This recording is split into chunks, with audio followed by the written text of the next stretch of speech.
Salam damai sejahtera warga Yakum yang dikasihi Tuhan Yesus Kristus. Hari ini bersama dengan saya Adi Sosilia Patria Bara yang melayani di LPP Sinode GKJ dan GKSW Jateng. Kita bersama akan merenungkan satu tema, yaitu kesungguhan. Betapa penting kesungguhan bagi kita dalam menjalankan tugas kita, kerja kita sebagai bagian dari persekutuan para pelayan Allah di Yakum. Namun saudara-saudara, mari kita meminta Roh Kudus untuk menolong kita agar kita tidak hanya mampu memahami topik ini, tetapi lebih dari itu, kita menghidupi topik kesungguhan ini dalam menjalankan tanggung jawab kita. Kita memahami bahwa dengan kemampuan kita sendiri, kita tidak akan dapat menjadikan firman Allah ini hidup dalam keseharian kita. Karena itu mari kita memohon Roh Kudus menolong kita agar kita mampu mewujudkan firman Tuhan ini. Karena itu mari kita bersama-sama berdoa. Roh Kudus, tolonglah kami, warga Yakum khususnya, untuk dapat belajar dari firman Allah hingga kami memiliki semangat dan kesungguhan dalam berkarya, melakukan karya pelayanan di rumah sakit Yakum dan di tempat-tempat yang lain. Kami siap belajar dari firman-Mu. Roh Kudus, curahkanlah berkat-Mu atas kami, hingga oleh kuasa-Mu kami terdorong untuk melakukan firman Allah dalam keseharian kami. Bersabdalah ya Roh Kudus, kami mau belajar menjadi pelaku firman-Mu. Di dalam nama Tuhan kami Yesus Kristus, Sang Sabda yang hidup, kami berdoa dan memohon. Amin. Warga Yakum yang dikasihi Tuhan, untuk merenungkan tema atau topik kesungguhan ini, saya mengajak kita membaca 1 Petrus 1 ayat 14 sampai dengan 16. Firman Allah mengatakan, "Hiduplah sebagai anak-anak yang taat, dan jangan turuti hawa nafsu yang menguasai kamu pada waktu kebodohanmu. Tetapi hendaklah kamu menjadi kudus di dalam seluruh hidupmu, sama seperti Dia yang kudus yang telah memanggil kamu. Sebab ada tertulis, kuduslah kamu, sebab Aku kudus." Warga Yakum, bacaan kita hari ini memang tidak menyebut kata kesungguhan. Namun kesungguhan adalah cara Allah bekerja. Sebagai orang-orang yang mengimani Allah, kita diminta untuk berupaya terus-menerus menjadi serupa dengan Dia. Firman Tuhan mengatakan, "Kuduslah kamu sebab Aku Allah itu kudus." Warga Yakum, kata kudus tidak hanya bermakna suci atau bersih. Kata kudus juga bermakna terpisah, berbeda, atau juga terpilih. Artinya dengan definisi ini kita bisa mengatakan menjadi kudus berarti menjadi orang yang berbeda dari dunia ini. Apa yang berbeda? Ayat 15 mengatakan, "Hendaklah kamu menjadi kudus di dalam seluruh hidupmu." Yang kudus adalah seluruh hidup kita, bukan bagian-bagian atau waktu-waktu tertentu dalam hidup ini. Artinya, kekudusan mestinya tidak hanya terjadi ketika kita melakukan ritus keagamaan, ketika kita beribadah, mendengarkan renungan seperti hari ini, membaca Alkitab, berdoa, dan lain sebagainya. Itu bukan penanda kekudusan kita. Hidup yang kudus justru nampak secara otentik dalam tindakan keseharian kita yang utuh. Mari kita mulai merefleksikan apakah tindakan keseharian kita mencerminkan kekudusan. Kita mulai dari tindakan ritual kita yang sering kita pahami sebagai bentuk relasi dengan Tuhan. Pertanyaan buat kita adalah, apakah kita melakukan tindakan ritual itu hanya sekadar sebagai kewajiban, atau ada kerinduan yang menyala-nyala untuk berjumpa dengan Tuhan? Lalu kita lanjutkan dengan relasi kita dengan orang-orang di rumah kita. Bagaimana kita memperlakukan pasangan kita, anak-anak kita, atau bahkan asisten rumah tangga kita? Apakah mereka hadir untuk sekadar memuaskan diri kita?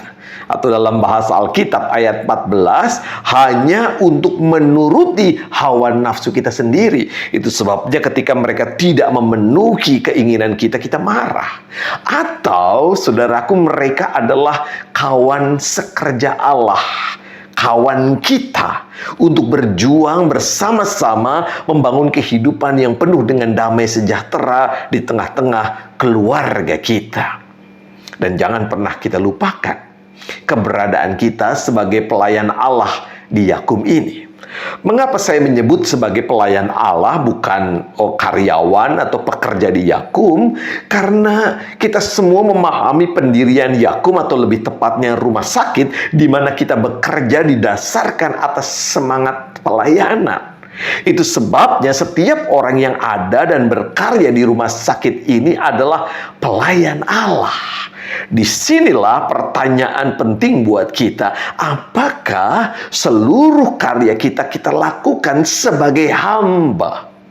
Pada bagian ini, saudaraku, kekudusan menjadi penting. Sebab sebagai pelayan Allah, kita dipanggil untuk memiliki sikap hidup yang berbeda. Ingat arti kata kudus. Sikap hidup yang melayani dengan penuh kesungguhan dan kegembiraan. Apakah panggilan untuk hidup kudus ini berat? Tentu saja. Perlu kita ingat saat surat Petrus ini ditulis, maka pertama-tama ia ditujukan secara umum kepada jemaat. Dalam 1 Petrus 1 ayat 1 disebut sebagai pendatang di kota-kota di mana mereka tinggal. Jadi mereka adalah imigran di sebuah kota. Inilah yang disebut dengan jemaat diaspora. Mereka minoritas. Realitas kenyataan hidup menunjukkan bahwa minoritas itu kerap ditindas.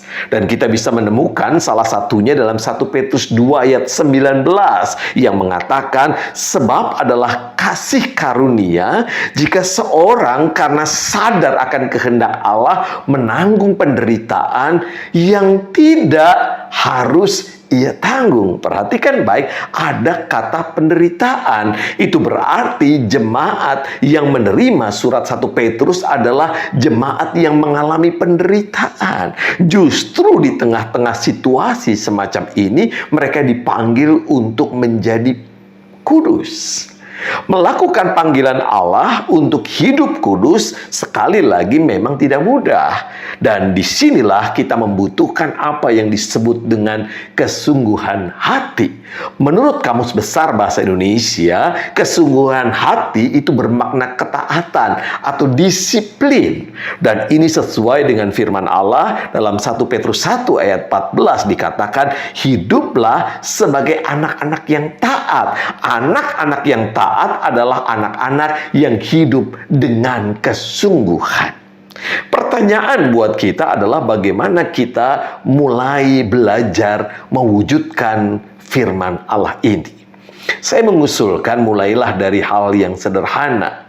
Katakan satu tekad untuk apa yang bisa kita lakukan. Pilihlah satu hal yang dapat kita lakukan yang menunjukkan cara hidup yang sesuai dengan kehendak Allah. Setelah kita pilih, lakukanlah itu. Cobalah kita berdisiplin, penuh kesungguhan untuk mewujudkan apa yang kita tekadkan itu dalam kehidupan kita sehari-hari.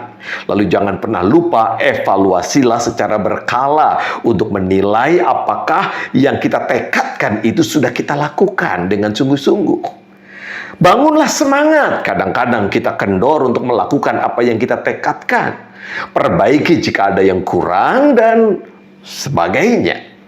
Lakukanlah hal yang kita tekadkan itu dalam waktu yang cukup lama agar itu semua menjadi kebiasaan atau bahkan habitus dalam hidup kita. Dengan kesungguhan hati, apa yang kita tekadkan itu bisa kita lakukan sedikit demi sedikit, dan pada waktunya kita akan menjadi pribadi yang berbeda. Kesungguhan menciptakan kekudusan. Kesungguhan membuat kita menjadi pribadi yang berbeda dengan dunia ini, dan itu berarti kita belajar melakukan kehendak Allah. Tuhan memberkati kita semua. Mari kita bersama-sama berdoa. Tuhan, kami memohon agar kerinduan Allah sehingga kami menjadi orang-orang yang kudus boleh kami wujudkan dengan penuh kesungguhan di tengah-tengah keadaan yang tidak mudah ini. Kiranya Roh Kudus menolong kami agar kami boleh sungguh-sungguh mewujudkan kerinduan Allah bagi setiap kami. Kami boleh belajar hidup kudus. Kata-kata kami, pikiran kami, tindakan kami mencerminkan bahwa kami berbeda. Kami dipilih, kami ditebus melalui Yesus Kristus. Biarlah orang bisa melihat kekudusan Allah melalui tindakan kami, kata-kata kami, pikiran kami. Tolonglah kami, ya Bapa, yang berkarya sebagai pelayan Allah di Yakum ini. Baik kami yang ada di pengurus, maupun kami yang ada dalam tataran manajemen, juga mereka yang berkarya di bagian-bagian yang kecil atau rendah. Tolonglah kami semua Bapa, agar di setiap bagian dari Yakum, cara hidup kudus boleh kami tunjukkan dengan penuh kesungguhan. Kami menyerahkan kerja kami dalam belas kasih-Mu. Kiranya kerja kami menjadi tempat kami belajar hidup kudus. Di dalam nama Tuhan kami Yesus Kristus, kami berdoa dan memohon. Amin.